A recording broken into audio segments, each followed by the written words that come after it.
Français ils sont en danger. Changer, à cause de quoi ils veulent changer. Manger, que des hits, que des bangers. Manger, que des hits, que des bangers. On est partout. On met le feu. C'est bon. Ça, ce sont les musiques qu'on a écoutées pendant les fêtes là. Partout tu passes ici, on est partout. Quand tu passes ici, c'était bien. On a bien fêté. C'était tellement bien. Et moi, j'ai mon cousin qui est aux États-Unis et qui est rentré au pays pour les fêtes de fin d'année. Oh oui, donc il nous a invités chez lui à la maison, tout ça. On était assis en train de bavarder. En même temps, on sirotait un peu et tout ça, tu vois. Et puis à un moment, on entend un bruit, bah! En fait, c'est son fils de 8 ans qui venait de casser la télé. Bon, en fait, j'ai dit télé pour que tout le monde comprenne. Hein.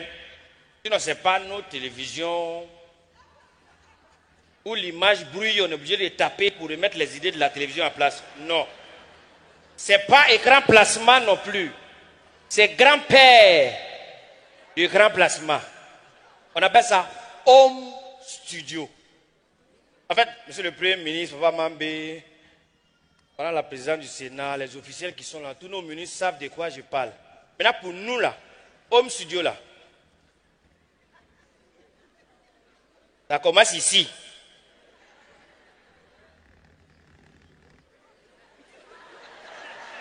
Vous n'avez pas vu, donc calmez-vous. Jusque là, c'est ça, l'enfant là vient de casser. Donc automatiquement, ça crée un silence. Et moi, je regarde la scène, et puis j'imagine ça chez nous, à la maison. En fait, ces genre de scène, chez nous, tu casses la télé, mais rester là, tu peux perdre la vie. Donc moi, j'attends, parce que mon cousin vient pour voir sa réaction. Et il sort, il nous dit, j'ai entendu un bruit tout à l'heure là. Et c'est le même petit. Il n'a pas fui, il est là. Puis il vient vers son papa. En fait, papa, c'est moi qui ai chuté la balle. Et ça a cassé la télé. Donc nous, on attend la réaction du père. Il dit, mais Jordan, mais c'est pour cela que j'ai construit la terrasse. C'est pour jouer au foot.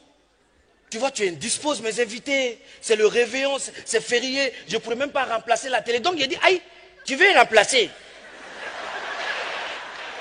Donc nous, on attend toujours ce qui va se passer.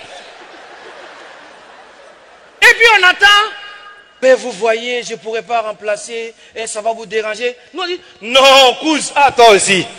Si c'est pour nous là, c'est pas grave. Nous, on peut fêter sans la télé. Mais en fait, c'est ce que tu vas faire à l'enfant là qui nous inquiète. Il dit, bah, c'est ce que je suis en train de faire. Il dit, hé Jordan, pour toi est bien oh. En fait, selon l'éducation que moi j'ai reçue, en fait, tu casses la cuillère. Mais tu te casses. Moi, j'ai eu la chance comme ça d'être éduqué par ma tante Rokia. Oui, elle est juriste de profession. Oui, au quartier, c'est elle qui vend les jus, les nyamakou, les bissap, tout ça et tout. Chacun est juriste à sa façon. Avec ma tante Rokia, tu casses une calebasse, c'est pas bon. Mais en même temps, cette manière d'éduquer, c'est pas méchant. Hein. Il faut avouer que c'est cette manière d'éduquer qui nous a permis aujourd'hui d'affirmer notre personnalité et de savoir que vraiment l'obéissance est une vertu. J'aimerais qu'on ovationne pour tous les parents du monde mondial. Et c'est pourquoi moi, mon oncle,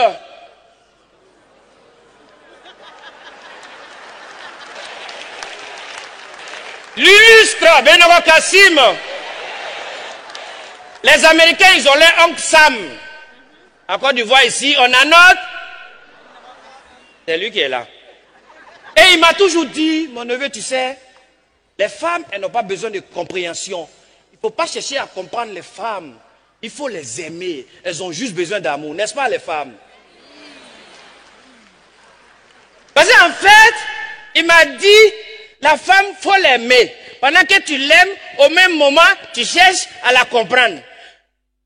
Tu essaies toujours, jusqu'à ce que tu perds la vie et tu ne vas pas la comprendre.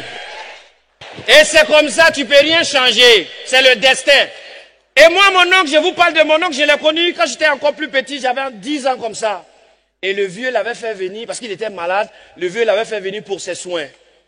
Et à la clinique où il était logé, ils étaient 4 patients dans la chambre. Et un jour, le médecin en chef, il rentre dans la salle, accompagné des parents, il va vers un patient, il regarde le patient, et il dit, bah, on a tout fait, mais je suis désolé. Et on voit les brancadiers sortir avec la prime, avec le premier cas. Ça, c'était à 10 heures. À midi, le même médecin, il revient. Toujours accompagné des parents. Il va vers le deuxième patient. Bah, nous avons tout fait. Mais je suis désolé. Et on sort avec le deuxième cas. Ça, c'était à midi. À 14 heures. Le même médecin, il revient toujours accompagné des parents. Bah, nous avons tout fait. Mais je suis désolé. Et donc, pendant ce temps, à 16 heures, nous, on était en train de s'apprêter à la maison pour envoyer la nourriture de l'oncle à l'hôpital. On arrive à l'hôpital. La chambre de mon oncle est vide. C'est-à-dire, mon oncle n'est pas là-bas. On le cherche partout dans l'hôpital, on ne voit pas l'oncle. Donc, les médecins nous ont dit, rentrez à la maison, comme ça, s'il y a une autre information, on va vous appeler. Donc, on est découragé, on rentre à la maison. À l'entrée de la cour, ça va trouver mon oncle, il est assis comme ça. C'est le ballon de perfusion là qui est en haut comme ça. Hein. Il est assis comme ça. Donc, nous on est là, on dit, ah, il dit, mais, bon non, mais, c'est toi on cherche. Ah, vous ma cherche. Ah, vous ma cherche. Ah, moi on me désole pas de. Moi on peut pas me dire désolé. 10 heures il est rentré quand j'ai désolé. Midi, il est rentré quand j'ai désolé. 14 heures, il est rentré quand j'ai désolé. 16 heures, il reste qui? Je vais partir continuer mon indigénat au village. Mesdames et messieurs, c'était tout pour moi. Merci. Gardez la même énergie pour prier.